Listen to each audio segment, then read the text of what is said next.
Ricky, I guess how the guys sort of come back from North Queensland? It took a fair bit out of us actually. The conditions up there were very humid. It was very hot, and it was probably not as bad as it could have been. It took a couple of days to get over that game. I guess is that part of that the travel you guys had to have for the first part? As what? Sorry. The travel that played a role in that. Yeah. Well, no, it's not so much the travel. It was more just saying the climate, the weather conditions. It was a lot of rain and then a lot of heat, and it was quite humid. But as I said, they're a tough bunch. So we got back, and most of this week's just been on recovery, really. For last year, I guess struggled a little bit at home at times, but you're really trying to make GIO a fortress this year.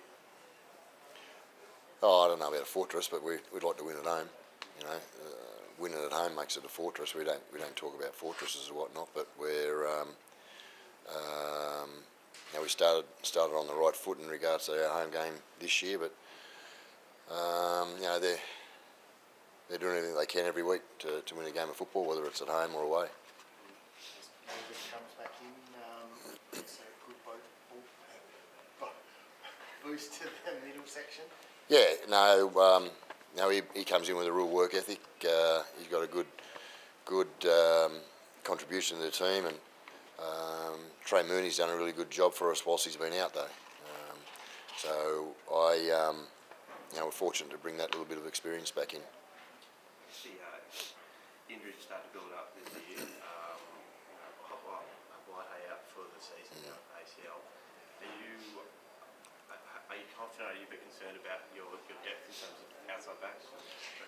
We've got very good depth at the club, and there's in every roster there is a one or two positions that is probably a little bit limited with depth. With our outside backs, we're probably limited in experience. We've certainly got some outside backs there that will get their opportunity this year in first grade, but it's the experience side of it. Other positions, we're quite strong in depth and experience. So, the way you categorise your roster, there's certain positions that have depth and some that are a little bit more limited. Have you considered, maybe rotating around? Chevy is a player who's been coming through for a number of years there. Have you thought about rotating around, fullback, trying to get him in there, get some game time there to boost the experience in the rest of the roster? Rotate, and what would you mean though if I'm rotating? Like rotate to get players like Chevy some more experience, to build up the experience base in those players. Yeah, I'm not too sure of the question, but I'll answer it this way. There's players like Chevy that are right on the fringe, and there's a number of those boys who it's experience that is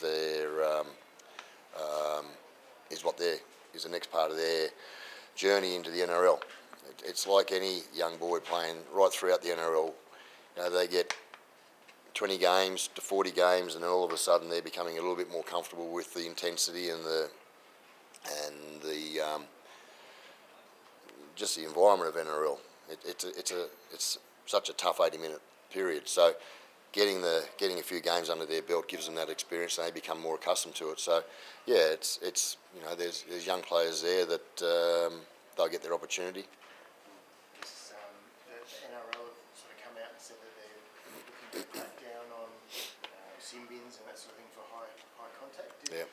You guys, the first cab off the rank, are you a bit concerned that you might bear the brunt of it? Well, as long as it's consistent right throughout the next 7 games.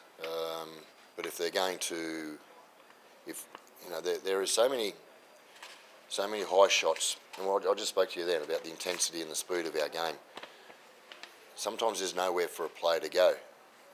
If a player gets hit mid-rift or a little bit lower around the waist and falls into tackles, and a little bit like one of Josh's last week, falls in to Josh coming in. I mean, there's nowhere for Josh to move to or go at in such quick response.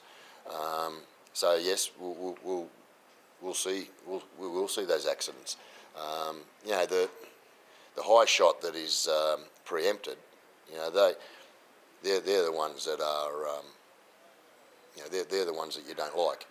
But there are so many high shots that are accidental.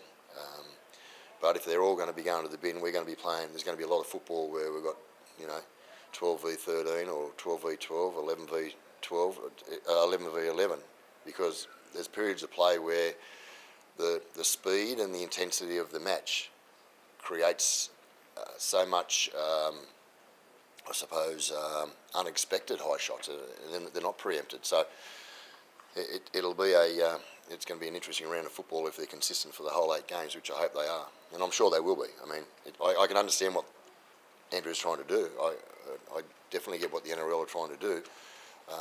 Nobody wants to see a high shot, and I don't want to see any player injured from a high shot. So I can totally understand what the NRL are trying to do here. But as I say, we all want that high intensity game. We all want the speed. We all want the big collision. There is a lot of accidents in this game because of that intensity and speed of the game. Has there been enough communication, do you think, from the NRL about how they're going to be policing that crackdown so that you know in training what to tell them? Well, I don't think you need too much communication when there's a crackdown. You pretty much know what's going to happen. You've just touched on Hopper before. I guess it's a rough road, the ACL, and he's done it a couple of times. How has he been this week? He's got a tough mentality, Hopper. But you know, you feel sad for him. You know, being round 3, round 4, he did it in, and you know, poor bugger's out for the season now, and it's his second one. And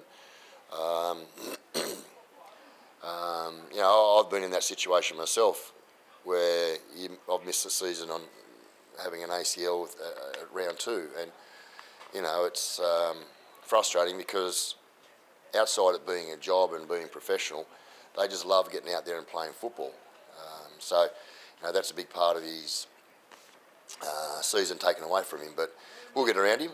We've got good welfare here for the guys that have these types of injuries, and we have a good group of blokes that will get around Hopper and still involve him in a lot of work and a lot of things to do. He'll be still around, obviously around the facility at HQ there, doing all his rehab. But it's a bugger of an injury. I feel for him. Has there been any progress with Jamal's contract? Has there been any more discussions on that? Yeah, no, we're constantly having discussions with the guys that are off contract, and you know, we'll get to an end point at some stage.